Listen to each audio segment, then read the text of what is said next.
Namaste. Well, happy Sarasvatī-pūjā. You know, these special days in India have real potency. Like every Shivaratri, which occurs usually in December, beginning of December or so, I get some fantastic blessing from Shiva. One time, I had a vision of him sitting inside of the hill, Arunachala Hill.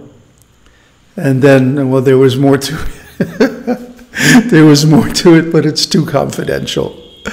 It was ecstatic. And then also last year, something happened. Not as wonderful, but just as nice. And so now, tonight, you know, Saraswati is the goddess of learning. That's why I took sannyas in the Saraswati order. Because she is the Shakti of Lord Brahma, the creator.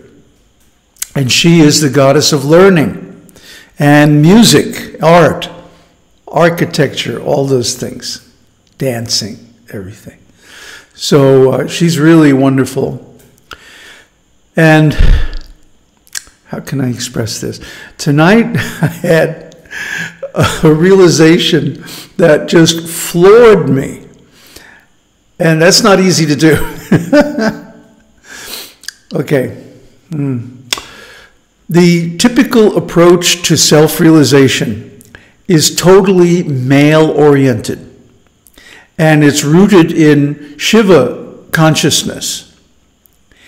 And the result that everyone aims for is Nirvikalpa Samādhi. Nirvikalpa means no thoughts. Nirvikalpa. So when the mind is completely quiet, yes, ticky tick. It's my pet lizard in the kitchen. Takes care of all the bugs. When the mind is completely devoid of thoughts and at rest in Shivam, Shivam is the state of Shiva, according to the Shakta school. That's Nirvikalpa Samādhi. Now, what Ramana attained as a youth spontaneously was Nirvikalpa Samādhi. It's almost indistinguishable from, what's that called when somebody sleeps all the time? Not catalepsy, but narcolepsy. Narcolepsy is when somebody sleeps so deeply you can't wake them up. That's one of the symptoms that Ramana had as a young boy, even before his realization. So when he entered that state with awareness, he attained the Nirvikalpa Samādhi. And it was permanent. So, I'm trying to walk a fine line here between what I can and should say and what I can't and must not say, because it's too confidential. If I tell you something that you can't digest, you know, you may get a wrong impression or something. Anyway, I got this Nirvikalpa Samādhi a little over a year ago, and the last year or year and a half, I've been just digesting it. It's been slowly penetrating all the areas of my life. So now it's starting to happen spontaneously without any effort. I love it, okay? But that's only half. And see, this is another thing that's wrong with the Neo-Advaita. Neo-Advaita only considers the Shivam side of self-realization and completely ignores the Shakti side, the potency, the feminine, the divine goddess. And because of this, they have no potency. They can't do anything. See? Ramana realized both sides. And this was evident by his unconditional love for all people and all creatures, all nature. What makes a great saint great is this unconditional love. My Adi Guru, Srila Prabhupada, had it. Completely broad-minded, completely open, open-hearted, unconditional love for all, even his enemies. It was amazing to see. And also Chandrasekharendra Sarasvatī, he also had it. And that's what makes a great saint great. He not only has love for God, he has love for the creation as well. So he not only has realized Shivam, he has also realized Shakti. Very important point. Because you'll find in most of the literature and in most of the modern teachers, they exclusively talk about the Shivam side of self-realization, the masculine side. So this is a great lack. So I figured out what happened, because Shankara says this Shakti Tantra yoga must be taught only to sannyasis, only to those who have no desires. Why is that? Because Ambal, which is the loving form of Shakti who unites with Shiva, if you approach her with desires, well, you know that lion she's always riding on? That lion will tear you to shreds. And then she becomes Durga with 8 arms full of weapons. Or even Kali, who likes to cut people's heads off and drink their blood. So, depending on the nature of the desires, Kali accepts blood offerings. And you go to any Kali temple in especially North India, and they do this where they offer goats or sheep or lambs to the goddess. Terrible. Well, there's a mantra, right, that's chanted by the priest at the time of this offering. And what does the mantra say? My dear goat, now I'm killing you, and I'm offering your blood to the goddess so that you attain a human birth in the next life. And I will eat your flesh. And in the next life, you will offer me in the form of a goat to the same goddess. So what did they do? They just threw away their chance for moksha in this lifetime. Because they made a deal. Hey, I get to eat goat burgers, and I give up my human birth in the next life. That's the deal. This is why real sadhus are vegetarians. So the karma from eating meat is terrible. Oh, it's nasty. So anyway, to realize both sides, Shiva and Shakti, you have to cultivate Savikalpa Samādhi. See? And this is done this is done through Tantra, right? Which is why I said I want to teach Tantric Bhakti, right? It doesn't have anything to do with gross sex life, right?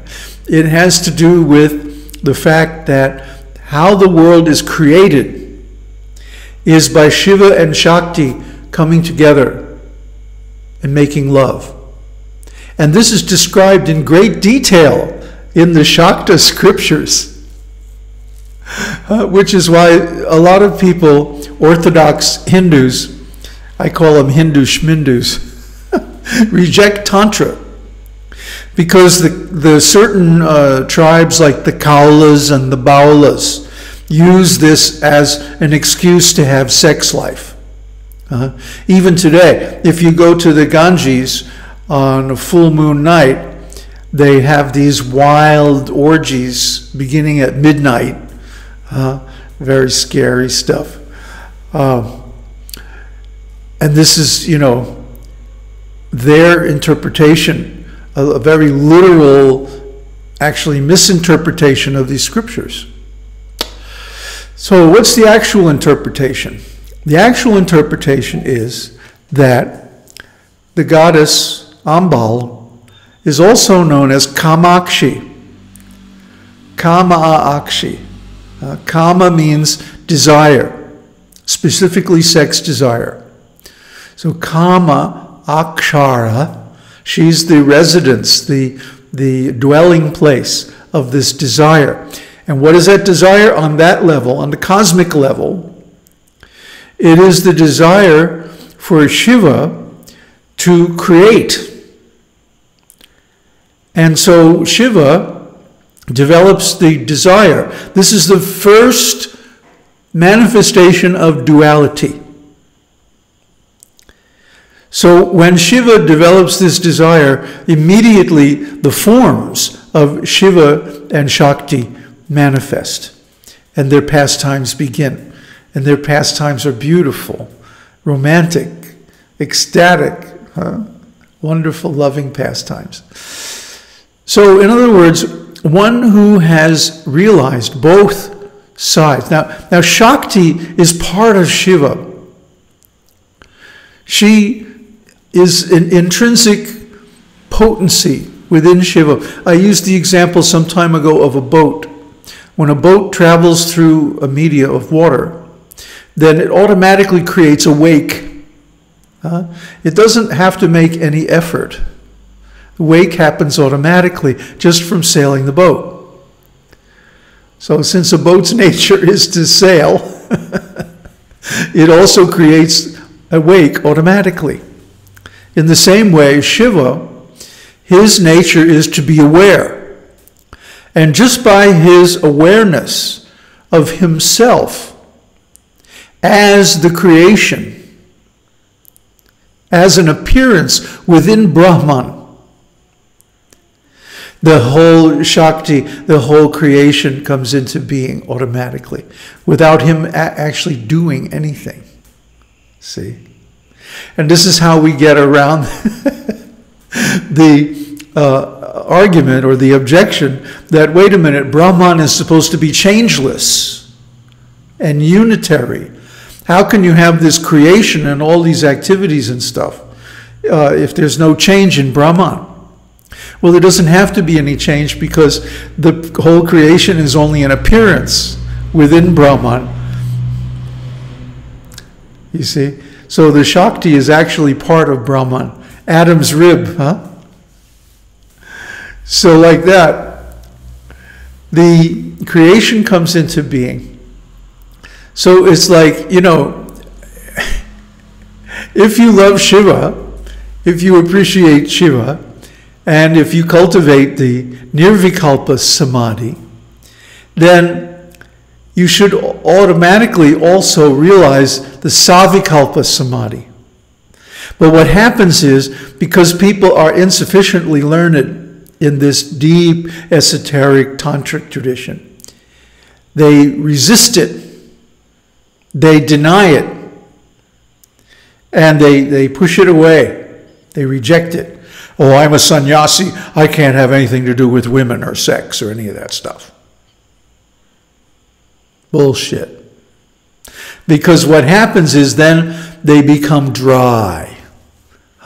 Just watch the videos of any of these so-called disciples of Ramana talking about, their stuff, right? It's dry. God-man and what's his face? Papaji and Nisargadatta. And, well, Nisargadatta has a little spark. At least he gets angry. The others are just dry. So the devotees that did get it, like Sadhu Om, were gradually pushed out of the Ramanashramam circle, and their names erased, edited out of Ramana's histories and stuff like that. Politics. Why? Because of this misunderstanding that this Shakti Tattva is not to be discussed, not to be practiced. That is somehow bad. No, it's not bad. It's beautiful. It's love. And because one realizes then that the whole creation is actually Shivam. There's no difference. It's Brahman.